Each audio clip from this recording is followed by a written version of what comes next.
G'day guys, Make the Outer Circle, and today we're looking at storage solutions. In this case, we're going to be reviewing the A case. Now, this one I've pulled out of the box it arrived in, and that is as far as I've got. So it was already unzipped and everything. I don't know what's inside it. We're going to go through it and have a bit of a look-see. So before we get onto the inside of it, the outside of the bag.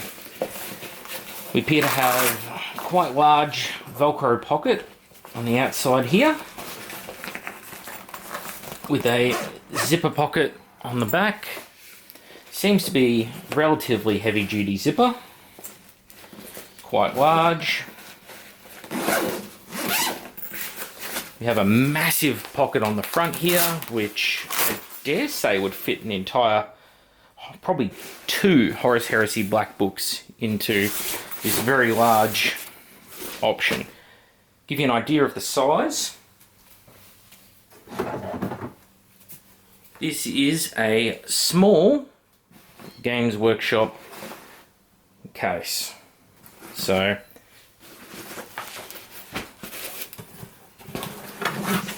probably 1, 2, 3, at least 4 of these cases in size.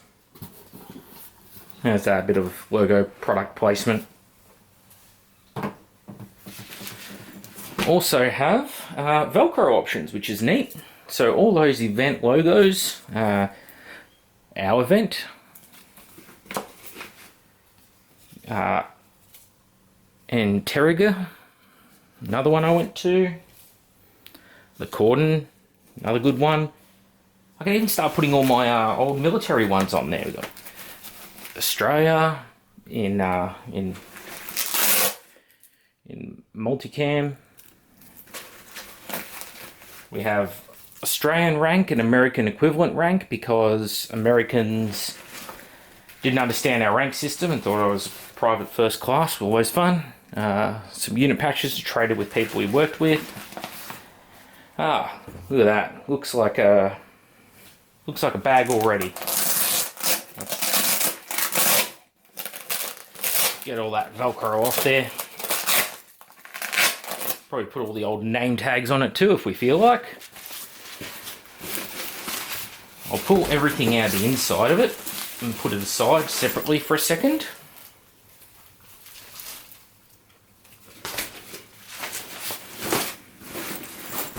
More Velcro on top. Backpack straps on the back, and also a zip on the back. I'm assuming so that if you use this as luggage, you can undo these straps. Would just be a matter of pulling the strap through, and then you can put the straps down inside this pouch and then zip the pouch up so there's no straps visible on the bag. It's pretty neat. In fact, you could just undo the clip at the bottom and put the strap inside. That's pretty cool. I like that feature. Also have more pouches on the other side, and this one is a large zip compartment.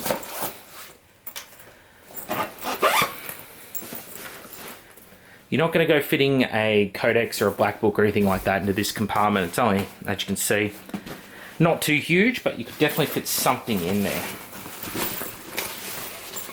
And we also have, on top of all of this, there seems to be a rigid plastic or semi-rigid corrugated plastic insert in the back of the bag here. And we've been provided with a shoulder strap. It's got like that rubberized textured surface. Padding is quite thin on it, probably only about 4 or 5 mils of foam, I'm guessing, in there. So if you have this bag right loaded up with weight, and it is not a light bag, even empty, I'm going to say, it's probably going to hurt your shoulder bones after a while. Just a quick clip. This is plastic. I'm not a fan of these plastic clips. They tend to be rather brittle. Eventually, over time, they just fatigue and snap right there, generally. And when they snap right there, they're a prick to replace. I would suggest upgrading to metal ones, and the clips on the sides, very thin. Makes me think. I'm going to show you guys something. This here is my old patrol bag. So this is for day patrol. Sort of thing I'd carry for 24 hours out there, body armor. So put rations, water, that kind of thing, extra ammo in. Anything on this bag that we needed held was done with this double level stitching and heavy duty Cordura canvas strapping. Molly, as everyone knows it, and I mean it holds stuff on pretty damn firmly. So where there were plastic clips and such, like a lot of the ones that are added, you can see they're quite thick and meaty, and these are not rated to more than a couple of kilos each, these types of clips. And yet compare the size and think about the sort of loads they're carrying. So whilst I don't think that obviously the military is a lot harder on their equipment than civilians, this is true. Think of the load you're carrying, and these are rather thin and plastic. Definitely something I would prefer to be a heavier duty overall. That if you're going to have something like that, I think the thinner canvas weave that he's holding it on is okay. But I can just see this breaking over time. It might be worth just cutting the damn thing off early. Just cut it through there with some pliers and put a carabiner through instead. Because that is a point of failure. I'm telling you now, as someone who's carried a lot of stuff in backpacks and had a lot of figure cases, that's the weak spot. It is clips that hold your straps together, and it is the brackets that they go onto. So then we've got the handle at the top, has a thin strip of foam inside. Yeah, it's okay. Again, would probably benefit from, like on the military pack, they've folded over the canvas, put a reinforcing strap on this 511 backpack, strapped it in. This backpack, it's just a wide flat piece, so when you grip it, that canvas edge, which is, it's not sharp because it is only fabric, but it is rough, and that surface texture is biting into your hand. And again, load this thing fully up with an army plus the weight of the components. I mean, steel it's 9.7 times denser than water. So if you have a kilo of steel, or sorry, I should say, if you have a litre of water's volume, it'll be 1 kilogram. But if you have that same litre of water volume and it was steel, it's going to be 9.7 kilos. So the weight will add up fast, and that's before you even add miniatures into the case. Something I think is worth, being aware of. So we have the floor of the case in there.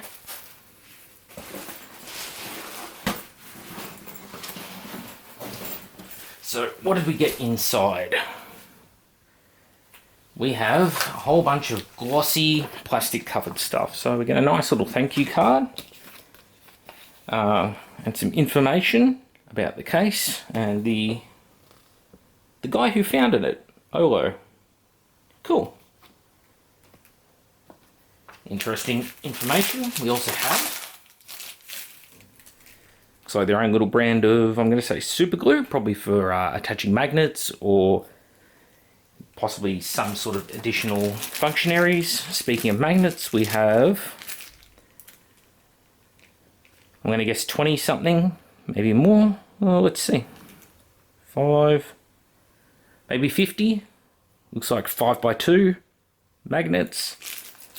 Again, I could look up the stat sheet and read the stat sheet right now and get everything perfectly right, but I like guessing things straight out of the box. Split pins. Are they being used as split pins in this application? I don't think so from the pictures I saw. So, looks like I've got the different plates in here, and because they're all wrapped up in this plastic, what I'll do, pull it all out, assemble them in the case, and we'll come back. Okay, so we're back. I've got all the pieces out, I'm ready to assemble, but here's your assembly instructions. Their website, I had a quick look, didn't see any assembly instructions, but let's just use a little common sense here, okay? This has got to be our backbone to our frame with our guide rails. These are obviously the top and bottom end frames. Everything's symmetrical, so it can only go together one way. And these have to be our sides. Again, everything's symmetrical, looks like it's being produced the same from top to bottom. So let's take a guess at how this actually goes together. Well, it can be one of two ways. Either that's our outwards lip or our inwards lip. I'm going to guess it's our inwards lip, because we want a round lip where the edge of the case is, so it doesn't eat up our zippers and such. So I'm going to put that in there. I'm going to put one on the end like so. Again, I'm not certain of this, guys. I'm just guessing this is how it goes together with just a little common sense. You don't need to be an engineer for this one, that these corners go together. So then the same again down this side.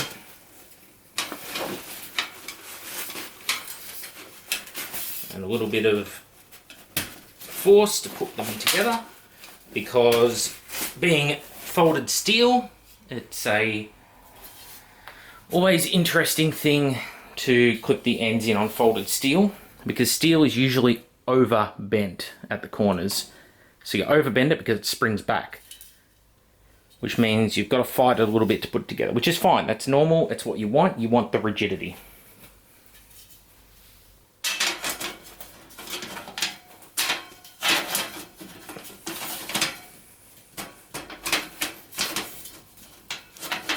Okay. Bit of a juggling act for the camera, so I'm just going to have to pull it out of frame so I can put a bit of force into this to make it all go.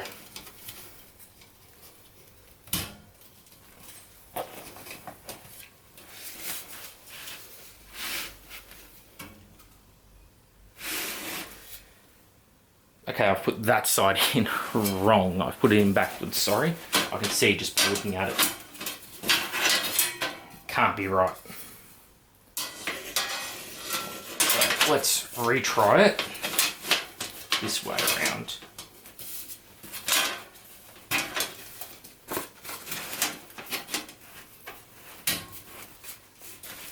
And if I got it all correct, it should fit straight into the case.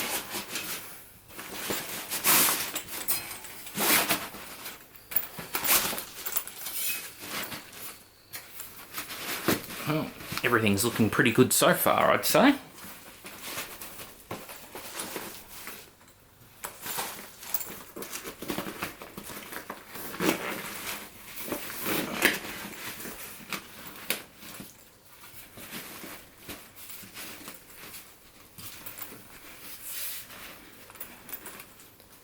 Okay, that took a bit of force, but not in a bad way. You want force, you want rigidity.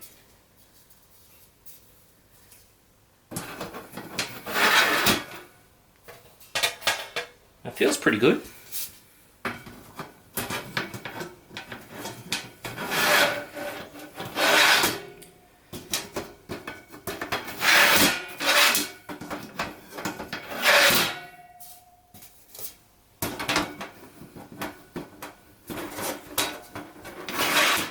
Okay, so that is all together. Now you'll notice I've still got these in here. These little black rings must pass through the split pins and then through the little eyelets built into the end corners that you can see there's a little ring.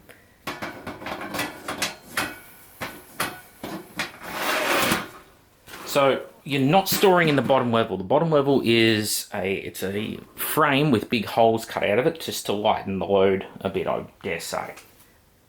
But you are going to be storing on the shelves. So first test.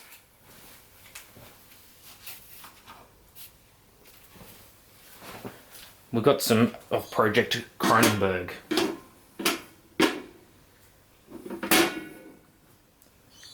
It's got a fair few magnets in there.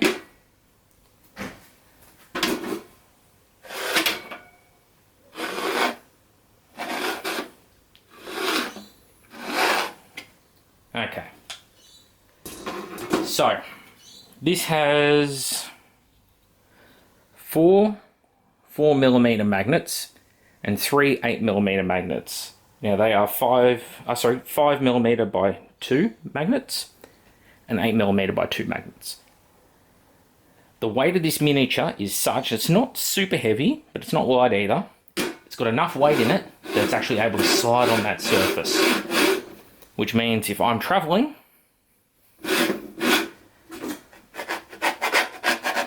it can slide. I'd have to conduct a test, but I dare say it's because the Gauss field that the magnet's generating is being impeded somewhat by the protective powder coat finish. Now, it's not so bad for these guys. These guys are super light and have 4 5x2 magnets each. Now, the solution is not to bag out a case. That's easy to do.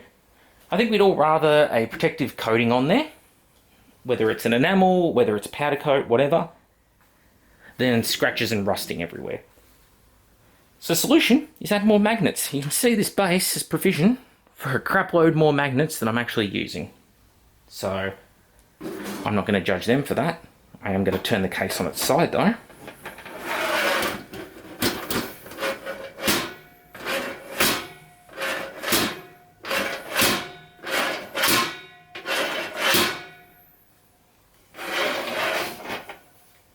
Well, nobody came off, but one guy did slide all the way to the edge.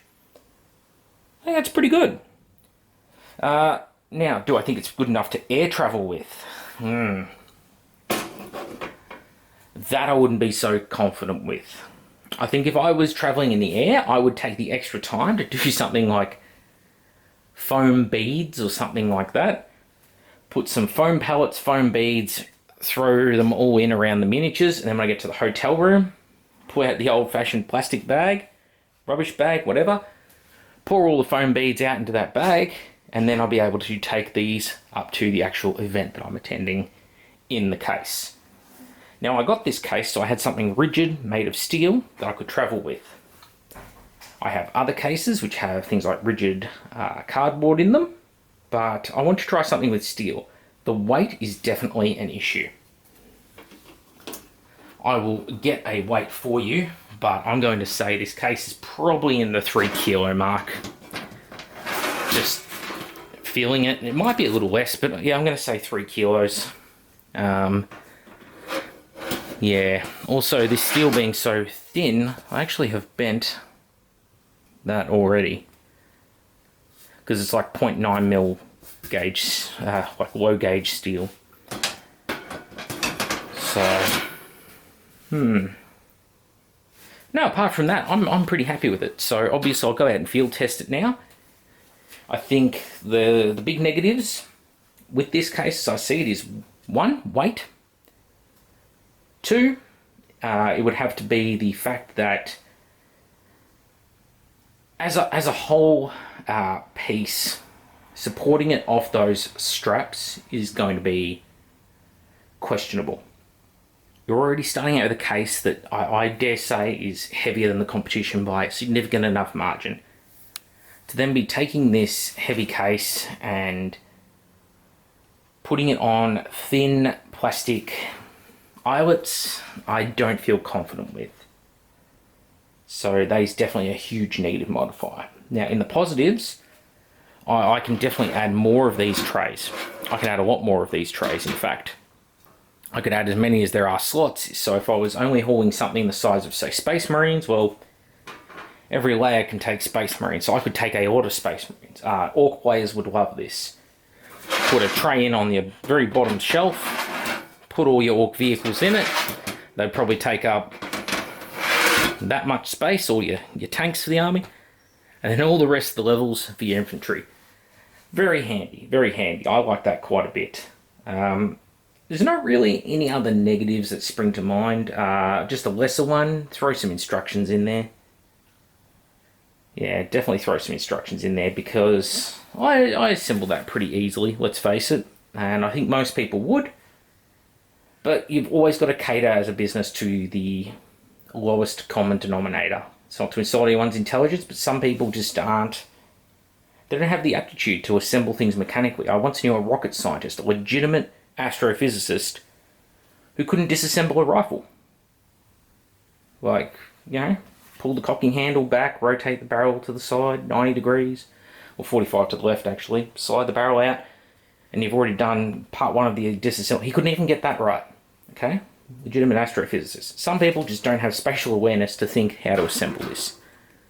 So whilst there may be videos out there, maybe you can go on the website, whatever, it's not hard to put another sheet in. Even on this sheet, this lovely little laminated sheet, put 4 little pictures of how you put these 4 panels and the back panel together.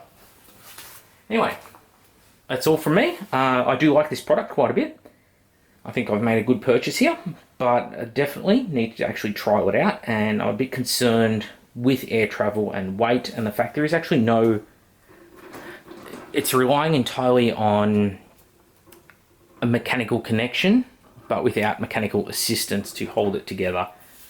It's got just that pressed metal crimping effect. I don't know how that's going to travel with this bag. It's something very heavy put on it. Because, let's face it, people at airports are very rough with handling baggage. Back with the Outer Circle. See you all next time.